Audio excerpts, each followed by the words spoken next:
Last class में जो हमने टॉपिक कवर किया था कंसंट्रेशन टर्म्स, उसमें कुछ फॉर्मूले थे। मास परसेंट या weight by weight percent is equal to mass of solute divide by mass of solution multiply by 100।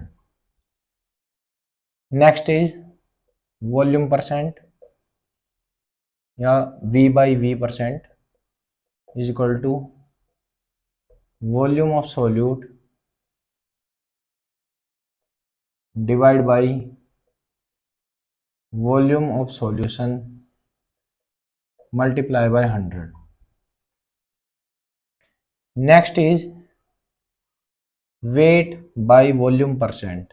Formula is mass of solute divide by volume of solution multiply by 100। Next formula is molality. Molality is equal to number of moles of solute divided by mass of solvent in kg. Next is molarity, and molarity is equal to number of moles of solute divided by volume of solution in liter. Next is mole fraction.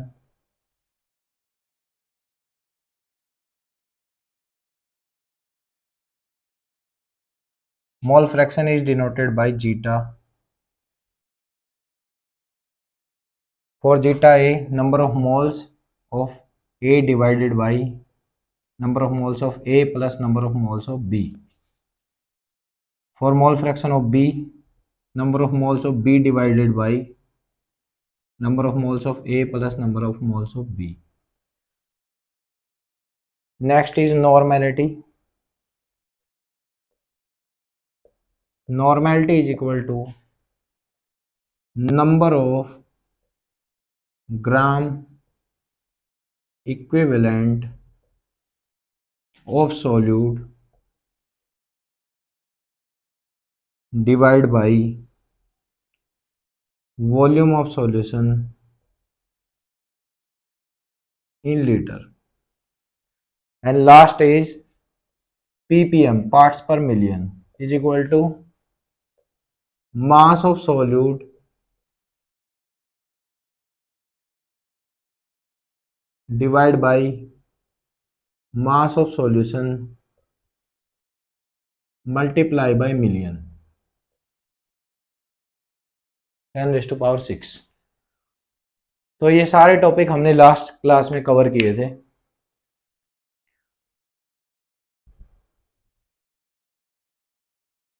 Now next topic is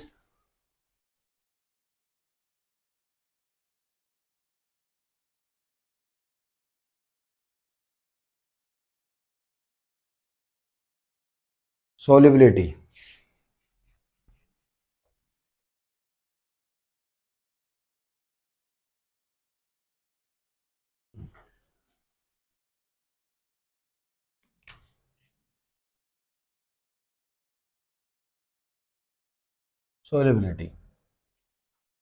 solubility को समझने के लिए हम एक example लेते हैं। For example, beaker में कुछ अमाउंट ऑफ वाटर लिया हमने, इसमें H2O है और इसमें NaCl डिजोल्व करना स्टार्ट किया और NaCl for example 1 gram add किया और यहाँ ग्लास रोड से स्टर कर रहे हैं इसे। तो 1 ग्राम ऐड किया, अगेन 1 ऐड किया, 1 ऐड किया, 1 ऐड किया, 1 ऐड किया, ऐसे करते रहे और ऐसे करके 10 ग्राम NaCl डिजोल्व कर दिया, ठीक है, इन H2O। नाउ इसमें अगर 1 ग्राम और NaCl ऐड कर रहे हैं और अब कितना भी स्टर कर रहे हैं, यहाँ पे 1 ग्राम और NaCl डाल दिया, फॉर एग्जांपल ये NaCl है, यहाँ पे ये 1 ग्राम और डाल दिया और कितना भी स्टर कर रहे हैं, ये डिजोल्व नहीं हो रहा। तो यहाँ पे आके सोल्यूबिलिटी की डेफिनेशन बनती है। तो यहाँ से दो डेफिनेशन बनती है, एक डिजोल्यूशन की, एक सोल्यूबिलिटी की। जहां आपका सोल्यूट डिजोल्व हो रहा होता है उस प्रोसेस को बोलते हैं डिजोल्यूशन, और जहां पे आपका maximum amount of solute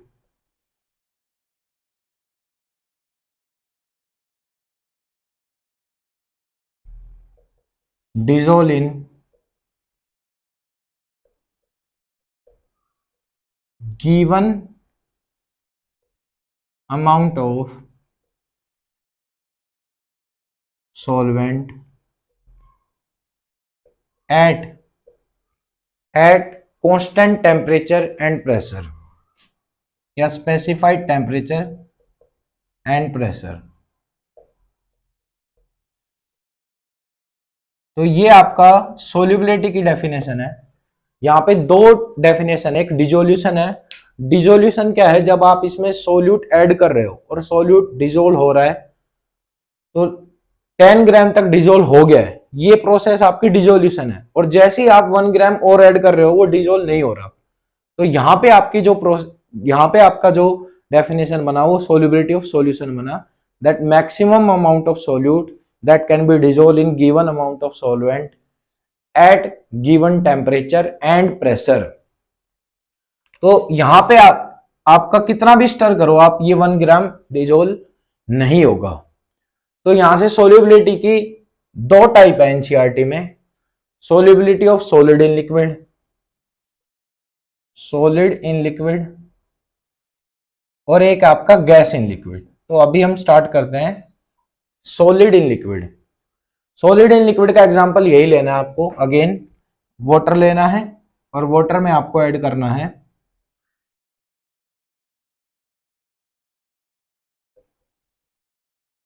NaCl या शुगर, आपको ऐड करना है।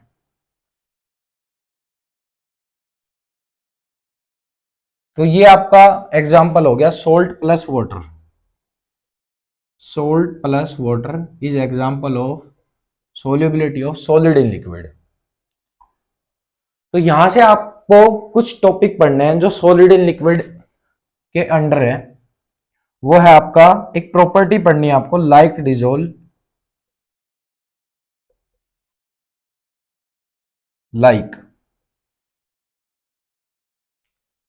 लाइक डिजोल्व लाइक प्रॉपर्टी आपकी एक्सप्लेन करती है कि वाटर में NaCl क्यों डिजोल्व हो रहा है या फिर ऑयल डिजोल्व क्यों नहीं होता। मतलब वाटर जो डिजोल्यूशन प्रोसेस है उसमें वाटर में क्या क्या डिजोल्व हो जाएगा और क्या नहीं होगा। तो लाइक डिजोल्व लाइक प्रॉपर्टी क्या कहती है, polar solute dissolve in polar solvent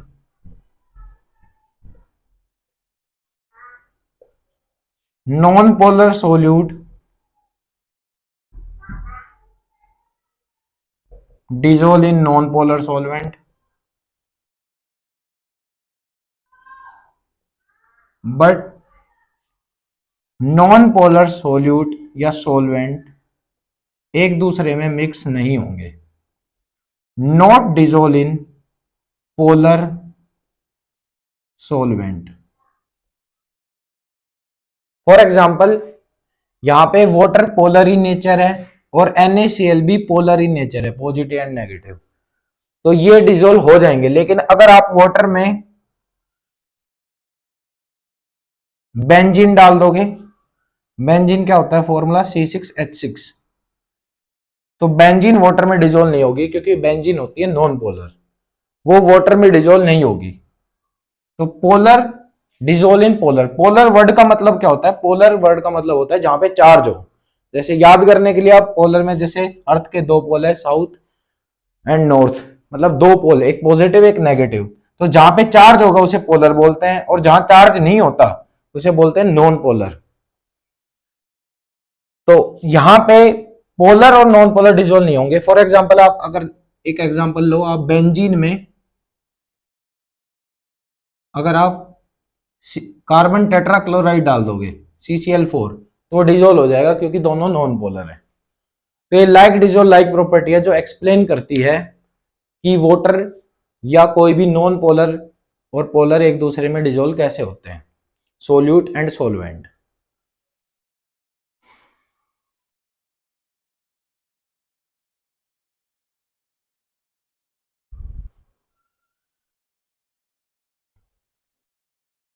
next is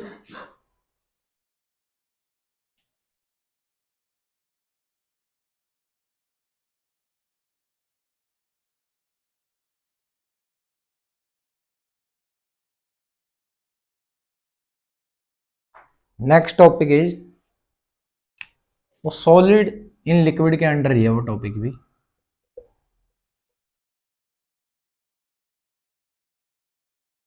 saturated solution.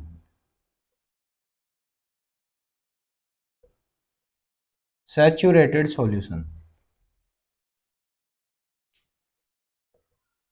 For example आप, जो अगेन ये वाला एग्जांपल है यही लेना है हमें। वाटर में आपको ऐड करना है शुगर या सोल्ट, ठीक है।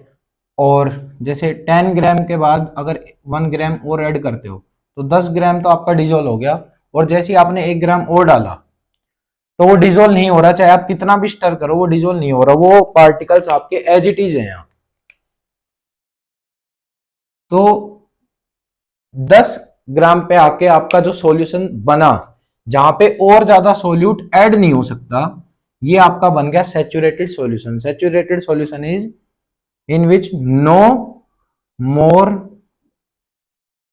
Amount of solute can be dissolve. ये आपका होता है सैचुरेटेड सॉल्यूशन, जिसमें और सोल्यूट डिजोल्व नहीं हो सकता। और अनसैचुरेटेड क्या होगा?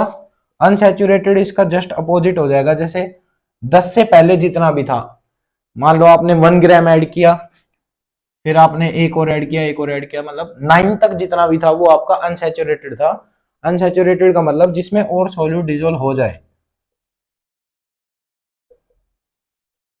Unsaturated solution is in which more amount of solute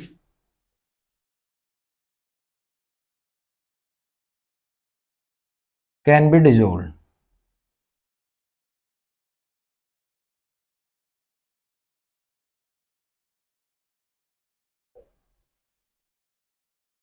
तो यहां पे आपने एक सैचुरेटेड सॉल्यूशन पढ़ा, एक अनसैचुरेटेड सॉल्यूशन पढ़ा, ठीक है। अब हम solubility of solid in liquid का इफेक्ट ऑफ टेम्परेचर और इफेक्ट ऑफ प्रेशर पढ़ेंगे। ये आपकी मेन हेडिंग है। इसके अंडर आपको एक पढ़ना है solubility of solid in liquid, और एक पढ़ना आपको solubility of gas in liquid. तो अब सॉलिड इन लिक्विड का इफेक्ट ऑफ टेम्परेचर और इफेक्ट ऑफ प्रेशर पढ़ेंगे।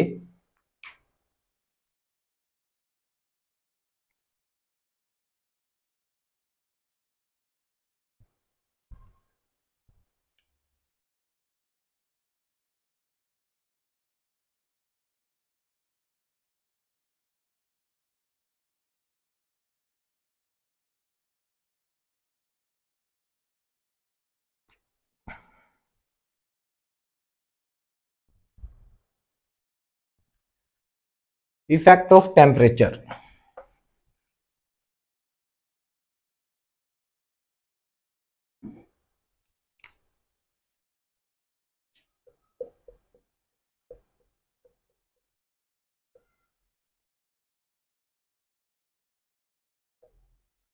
तो यहाँ पे इफेक्ट ऑफ टेम्परेचर में दो केस हैं आपके अकॉर्डिंग टू ली चैटरल्स प्रिंसिपल। अगर आपकी प्रोसेस या रिएक्शन एक्सोथर्मिक है, अगर आपकी रिएक्शन एक्सोथर्मिक है या फिर आपकी रिएक्शन एंडोथर्मिक है,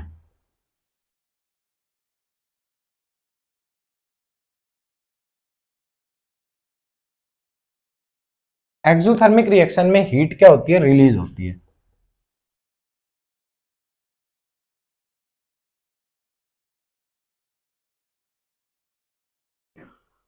अगर आप एक्सोथर्मिक रिएक्शन में टेम्परेचर इंक्रीज करोगे,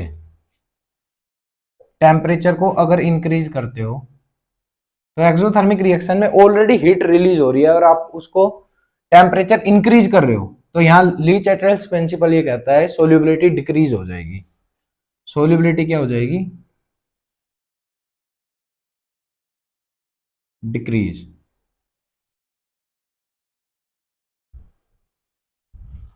और आपकी एंडोथर्मिक रिएक्शन है जिसमें हीट एब्जॉर्ब होती है,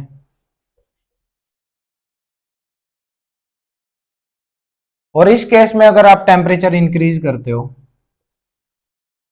तो हीट एब्जॉर्ब हो रही है और आप भी हीट उसको प्रोवाइड करा रहे हो, तो इस केस में सोल्यूबिलिटी क्या हो जाएगी, इंक्रीज।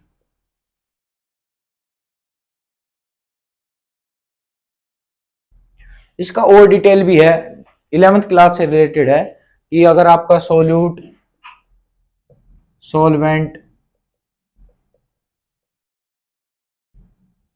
एक दूसरे के साथ इक्विलिब्रियम है सॉल्यूशन के साथ, तो ली चैटरल्स प्रिंसिपल काम किस तरीके से करता है कि अगर आप कुछ भी ऐसा करो जिससे इस पूरी रिएक्शन का इक्विलिब्रियम डिस्टर्ब हो जाए, तो पूरा सिस्टम इस तरीके से काम करेगा कि उस इक्विलिब्रियम को वापस लाने की कोशिश करेगा।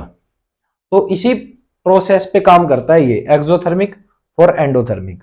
आपको अभी के लिए इतना ही ध्यान रखना है।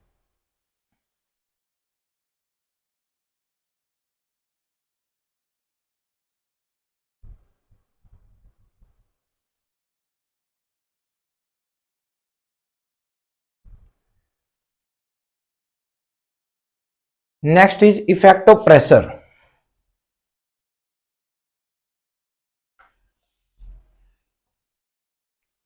इफेक्ट ऑफ प्रेशर,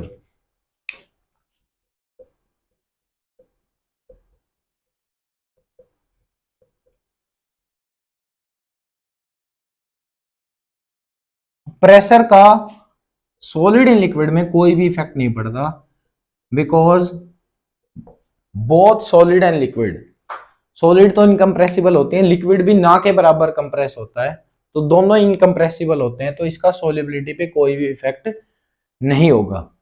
तो सोल्यूबिलिटी में जो पहला टॉपिक है सॉलिड इन लिक्विड वो पूरा कवर हो गया है। उसमें क्या क्या पढ़ा आपने, एक प्रॉपर्टी पढ़ी लाइक डिजोल्व लाइक,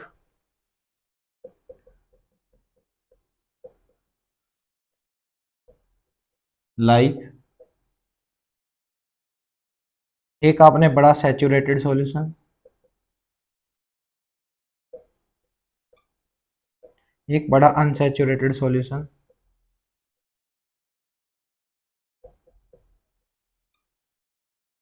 और इसका इफेक्ट पढ़े आपने, एक पढ़ा आपने इफेक्ट ऑफ टेम्परेचर और एक पढ़ा आपने इफेक्ट ऑफ प्रेशर।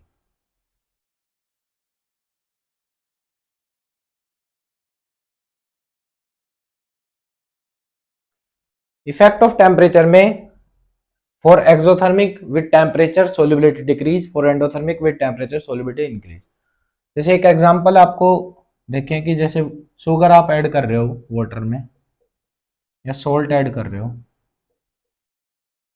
ठीक है, तो यहाँ पे अगर आप टेम्परेचर इंक्रीज कर दोगे, बर्नर से आपने टेम्परेचर इंक्रीज कर दिया यहाँ पे, तो शुगर मान लो फॉर एग्जांपल पहले 10 ग्राम ऐड हो रही थी, तो अब 10 ग्राम और ऐड हो जाएगी।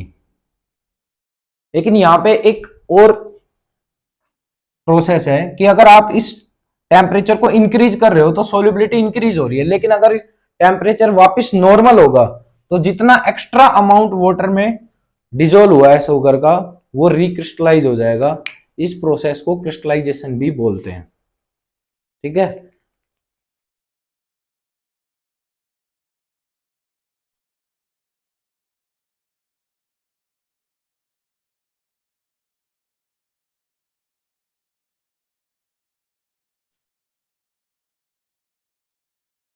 Next topic is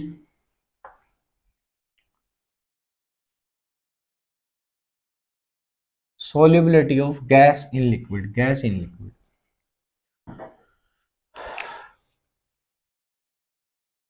Gas in liquid.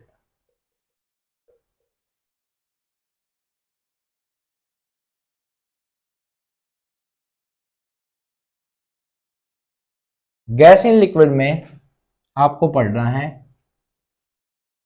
Henry law.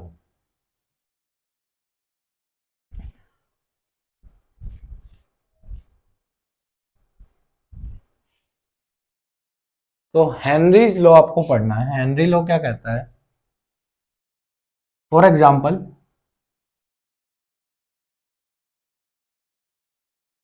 आपने एक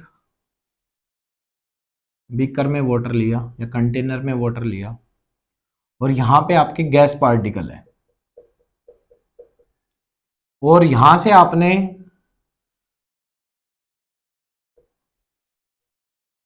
प्रेशर अप्लाई करना स्टार्ट किया गैस और वाटर के मिक्सचर पे। तो पहले आपने प्रेशर कम लगाया, फॉर एग्जांपल W1 वेट लगाया, और फिर आप प्रेशर धीरे धीरे इंक्रीज कर रहे हो।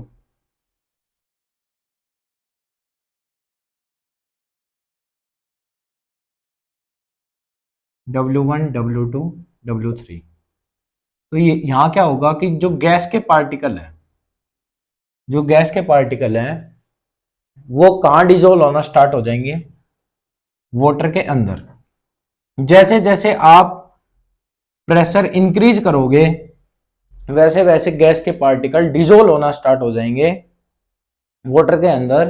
तो यहां हेनरी लॉ कहता है pressure is directly proportional to solubility, और सोल्यूबिलिटी यहां रिप्रेजेंट कर रहे हैं मोल फ्रैक्शन से, कि जितना आप प्रेशर यहां पे लगाओगे उतने ही गैस के पार्टिकल वाटर में डिजोल्व हो जाएंगे। और डायरेक्टली प्रोपोर्शनल का साइन आता है तो आता है के एच। के एच इज हेनरी कांस्टेंट।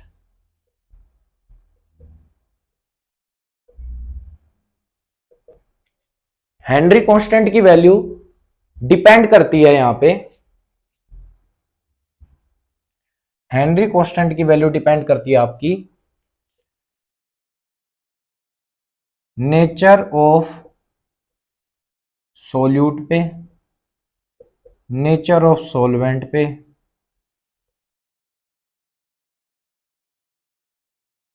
और टेम्परेचर पे। मतलब आप नेचर ऑफ सॉल्यूट मतलब जो गैस आप डाल रहे हो या जो लिक्विड आप ले रहे हो, ठीक है, उन पे डिपेंड करेगी, दोनों पे ही, nature of gas nature of liquid दोनों पे डिपेंड करेगी। और टेम्परेचर पे डिपेंड करेगी, अलग अलग टेम्परेचर पे डिफरेंट गैसेस के लिए, आप गैस ही ले लो यहां पे, डिफरेंट टेम्परेचर पे डिफरेंट गैस के लिए आपकी वैल्यू अलग होगी। फॉर एग्जाम्पल,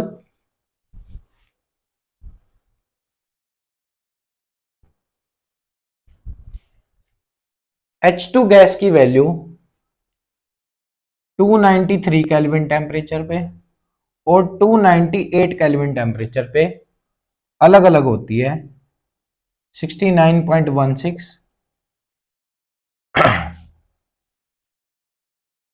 तो डिफरेंट टेम्परेचर पे डिफरेंट वैल्यू होती है आपकी गैसेस की।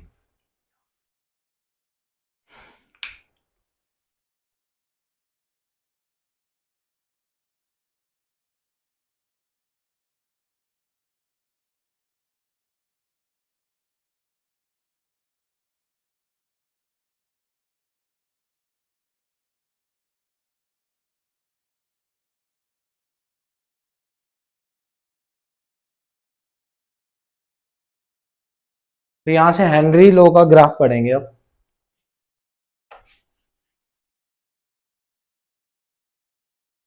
हेनरी लॉ का ग्राफ पढ़ेंगे। प्रेशर और मोल फ्रैक्शन के बीच में, सॉल्युबिलिटी के बीच में, तो डायरेक्टली प्रोपोर्शनल का साइन होता है, तो यहाँ पे जो ग्राफ होगा वो होगा आपका स्ट्रेट लाइन, और स्लोप क्या होगा, स्लोप होगा के एच, हेनरी कांस्टेंट।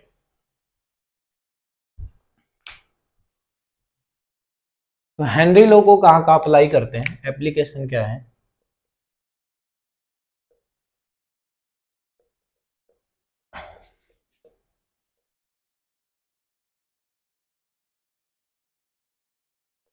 तो यहाँ डेली लाइफ में आप एक तो सोडा वाटर में या कोल्ड ड्रिंक में CO2 गैस हाई प्रेशर में डाली जाती है।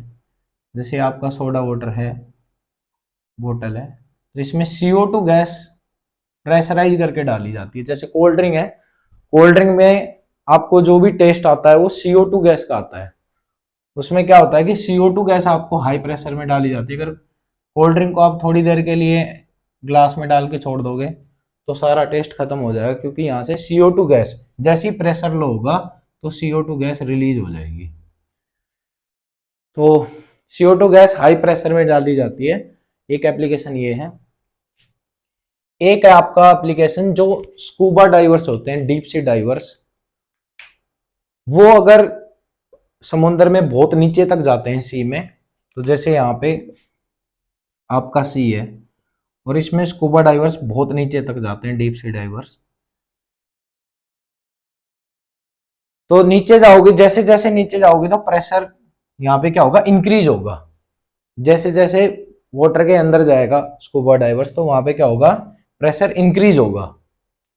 और अगर प्रेशर इंक्रीज होगा तो उसके सिलेंडर में जो O2 गैस है, ऑक्सीजन गैस है, वो क्या होगा, जैसे जैसे प्रेशर इंक्रीज होगा वो आपका जो ब्लड है, ब्लड सेल्स में वो डिजोल्व हो जाएगी लार्ज अमाउंट में। With increase of pressure, with increase of pressure जो आपकी O2 गैस है वो ब्लड में लार्ज अमाउंट में डिजोल्व हो जाएगी। तो वहां तक तो कोई प्रॉब्लम नहीं है, लेकिन जैसे ही वो ऊपर आना शुरू करता है वापिस, तो यहां पे क्या होगा, अगेन प्रेशर डिक्रीज होगा। और जैसे ही प्रेशर एकदम से डिक्रीज होगा तो जो डिजोल्व हुई गैस है वो एकदम से क्या होगी, बबल्स बना के बाहर आएगी। तो वहां से एक प्रॉब्लम हो जाती है, डीप सी डाइवर्स को बैंड प्रॉब्लम हो जाती है, ब्लड कैपिलरी में बबल्स बन जाते हैं। ठीक है, तो उसको इग्नोर करने के लिए उसमें हीलियम गैस भी डालते हैं, नाइट्रोजन गैस भी डालते हैं और आपकी ऑक्सीजन गैस भी डालते हैं। हीलियम गैस के साथ अगर आप ये सब गैस मिक्स करके डालोगे तो आपका ये प्रॉब्लम नहीं होगा डीप सी डाइवर्स को। एंड लास्ट एप्लीकेशन इज कि जो क्लाइंबर्स होते हैं, जो हाई एल्टीट्यूड में जाते हैं, तो जैसे जैसे आप हाई एल्टीट्यूड में जाओगे तो वहां प्रेशर क्या होगा, लो होगा, और वहां ऑक्सीजन का प्रेशर लो हो जाएगा। तो वहां पे क्या होगा कि जैसे जैसे हाई एल्टीट्यूड में जो क्लाइंबर्स जाएंगे तो वहां पे ऑक्सीजन लेवल कम हो जाएगा, तो लंग्स को भी ऑक्सीजन कम मिलेगी, बॉडी को ऑक्सीजन कम मिलेगी, और ब्लड, वहां पे ब्लड को भी ऑक्सीजन कम मिलेगी। ठीक है, और ब्लड सर्कुलेट करता है पूरी बॉडी में। तो वहां पे क्लाइंबर्स को एक प्रॉब्लम हो जाती है, they are unable to think. ठीक है, तो वहां पे उनको प्रॉब्लम हो जाती है, एंग्जाइटी आ जाती है, सोच नहीं पाते। ठीक है, उस प्रॉब्लम को बोलते हैं एनोक्सिया। तो ये सारी एप्लीकेशन है हेनरी लॉ की। तो वो अपने साथ क्या लेके जाते हैं, गैस सिलेंडर, ताकि अगर वहां पे ऑक्सीजन कम हो जाए तो वो अपने सिलेंडर से उसको पूरा कर ले, ऑक्सीजन सिलेंडर से। तो ये सारी एप्लीकेशन हेनरी लॉ की है।